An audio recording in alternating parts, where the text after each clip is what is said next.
So let's talk about a dilemma I think we've all been through. A choice that's so big, so life-altering, it just leaves you frozen. We're going to dive into this today through a story, and with a little help from three incredible thinkers.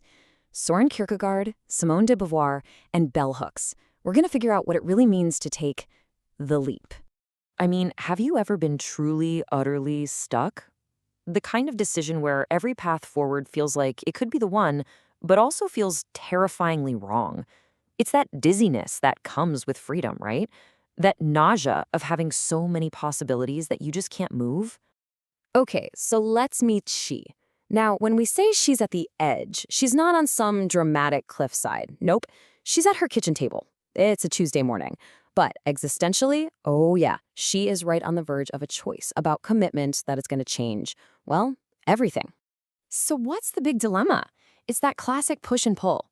On one hand, you've got the committed life, choosing one person, one direction, and just accepting the risk that you might be wrong. But on the other hand, there's the so-called free life, where you keep all your options open, but you risk being paralyzed by a million what-ifs. It's the actual real thing versus the endless tempting hypothetical. To help us break through this, let's bring in our first guide. Just imagine the philosopher Søren Kierkegaard pulling up a chair at her kitchen table. He's here to talk about that exact moment, the one where your pro and con list just can't take you any further. And Kierkegaard, he gets right to the point. He basically says, look, if this choice wasn't terrifying, it wouldn't even be a leap. It would just be a simple step. And anyone can take a step. A real leap, a real commitment, that requires something more than just logic. It requires faith. Now, this is a really important point. Kierkegaard is not telling Sarah to be irrational, not at all. He's talking about being transrational. It means you use reason to go as far as you possibly can, and then you acknowledge its limits.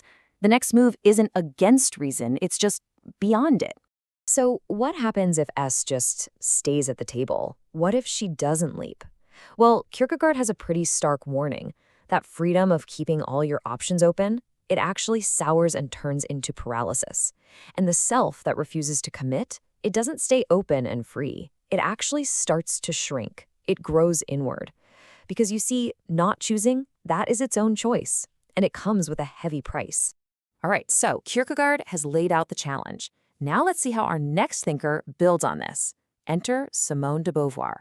She looks at Kierkegaard's whole idea of the leap and basically says, that's a fantastic start, but hold on, we really need to talk about who is doing the leaping. And just like that, de Beauvoir completely reframes the problem. The leap, she points out, is not the same for everyone. For a woman, for someone like S, jumping into a commitment like this carries the entire weight of history, of culture, of societal expectations. Her big idea for Sage revolves around what she called subjecthood. And really, it's just a way of asking a fundamental question. Are you the main character in your own story, the one who chooses, acts, and creates your own meaning, or have you become an other, a side character defined by somebody else's story?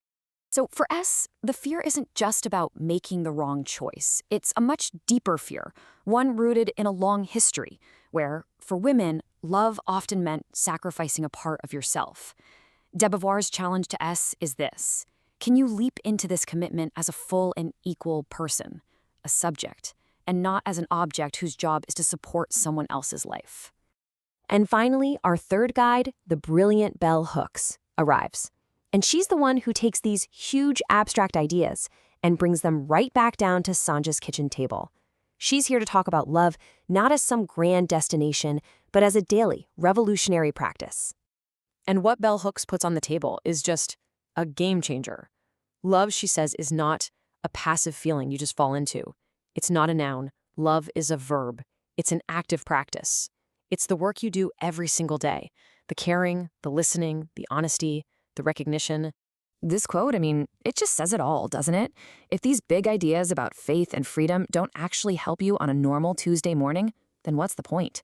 For Hooks, philosophy has to be lived. It has to be real. And this is where she really shifts the conversation from Kierkegaard's single dramatic moment. The real challenge, Hooks argues, isn't taking the one big leap. The real work is in choosing day after day to land with that person. The practice, that is the point. So let's just put it all together for a second. you have Kierkegaard, who tells S that reason will only get you so far and eventually a choice must be made. Then de Beauvoir steps in and insists she must make that choice as a full subject without losing herself in the process. And finally, bell hooks grounds it all, reframing that one-time leap as a daily practice of loving action. And guided by these three, Sa's path finally starts to make sense. First, she has to see her paralysis for what it is, a costly choice in itself. Then, she embraces faith over the need for absolute certainty. And crucially, she claims her own subjecthood. And finally, she commits, not to a perfect outcome, but to a continuous practice. And with this incredible new clarity, after 14 long months of weighing every single pro and con, she does something so simple, yet so completely momentous. And listen to her words. It's not a passive, okay, I guess. It's a declaration. It's an act of choice, made with her eyes wide open to all the uncertainty that still lies ahead. I choose. And his response, it's pure bell hooks, isn't it? It's not about the past. It's not about the hesitation. It's about the commitment to show up right now. Just be present.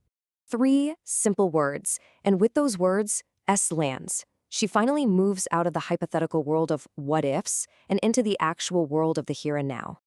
So what kind of leap did she take in the end? It wasn't that single, vertical leap towards some grand, abstract ideal that Kierkegaard talked about. No, Swenson's leap is horizontal. It's continuous. It's grounded in the ordinary. It's a leap into the actual, a practice of faith, not just a single moment of it. And what S's story really shows us is that the real work isn't always that one dramatic decision. It's the thousands of small, daily choices that come after. The leap is never really over. It's an ongoing practice. So the final question isn't just for S, it's for all of us. What does your Tuesday require?